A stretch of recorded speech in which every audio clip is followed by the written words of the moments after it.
Bon lundi à tous. Aujourd'hui nous allons travailler tous ensemble les étirements des extenseurs du coude, c'est-à-dire nous allons travailler l'étirement des triceps principalement. Alors le triceps, qu'est-ce qu'il fait? Il amène le coude de la position fléchie à la position tendue. Je vous retrouve dans quelques instants pour le niveau 1.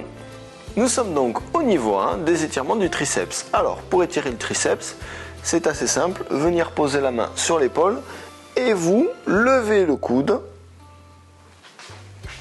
comme ceci, à peu près jusqu'à 90 degrés. Et là, vous allez sentir sous le bras une légère tension qui s'exerce. Vous maintenez la position de 5 à 15 secondes et vous faites de 10 à 30 répétitions de chaque côté. Je vous laisse faire ça et pour ceux pour lesquels c'est trop facile, je vous retrouve dans le niveau 2.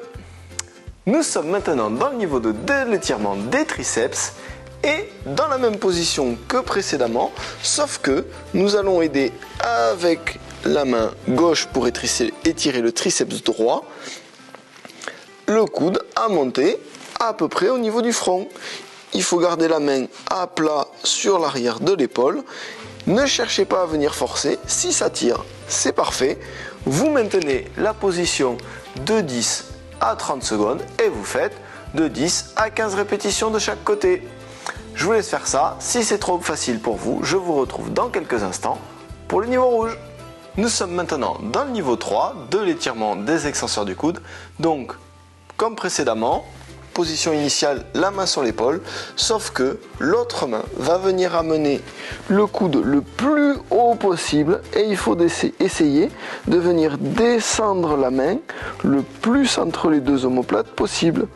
Vous maintenez la position comme précédemment de 10 à 30 secondes et vous faites de 10 à 15 répétitions de chaque côté.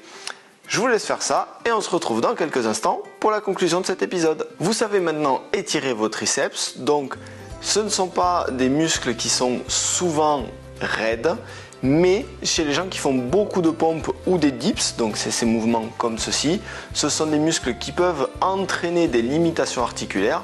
C'est pourquoi il est quand même important de les travailler assez souvent au niveau de la souplesse. Je vous laisse faire ces petits exercices et je vous retrouve mercredi pour le renforcement des fléchisseurs du coude.